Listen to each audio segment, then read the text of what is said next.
ئێرە مووسڵە هاوڵاتیان سەرگەرمی بژاندنەوەی پیشەکانیانن مەیدانی دارەکە بژێوی دەیان خێزانی لەسرە و ئەوە ژوای کردووە ببێتە ناوەندێکی بازرگانی. مەیدانە کۆنەکەی دارەکە لە مووسڵ لە کاتی داگیرکردنی شارەکە لەلایەن تیرۆریستانی داعشەوە ڕوبەڕووی وێرانکاری بووەتەوە و ئەوە ژوای کرد چەند کەسێکی کەمی تیادا بمێنێتەوە. بەڵام لە ئێستادا بازاڕەکە نوێکراوەتەوە و هەر تەنیا جێگی فرۆشتنی دار نییە بەڵکو دارتاشەکانیش ڕویان لێ کردووە و درێژە بە پیشەکانیان دەدەن. أنواع الخشب كثيرة اللي تيجي تتوارد من الشمال. ئێمە چەند جۆرێکی دارمان هەیە کە لە هەرێمی کوردستانەوە بۆمان دەنێرن لەوانە داری گوێز، داری بی، داری چنار و چەندین جۆرداری تر. ئەو دارەی کە لە مووسڵ هەیە باشترین جۆری دارە کە دارتاشەکان بەکاریان دێنن بۆ دروستکردنی کورسی و تاقمی نووسن و هەر کەرەسەیەکی تر کە خواستی لەسەر بێت و داوا بکرێت. كلها يعني نوعيات جيدة ويشتغلوها النجارين كمهد كتخت كراسي شوف حسب الطلب يعني.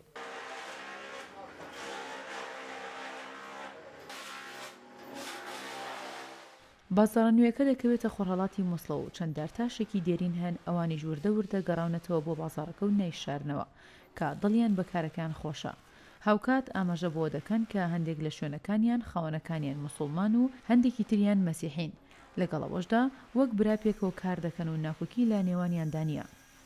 لەگەڵەوەشدا ژمارێک لە دەزڕەنگینەکانی ناومەیدانی دارەکەی مووسڵ سکاڵا دەکەن لە دەستکەمی کارەبا کە ئەوە ژوای کردووە کارەکانیان ڕای نەبێت و کاریگەری لەسەر بژێویان دروست کردووە.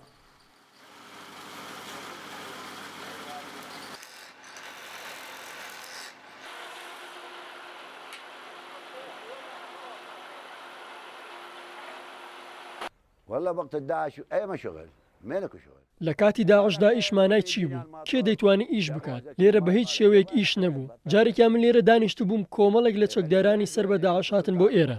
داوایان لێکرم کە جزیە بدەم. منش پێم وت کوڕم من لێرە دانیشتوم هاتوومەتە دەرەوە بۆ ئیش بەس خۆی دانیشتوم و ئیش نییە. وتی ئەگەر ڕاستەکە جیزانەکەتم پیشان بدە. منیشتم دەتوانیت هەر بیبیت اینجا ڕۆشت.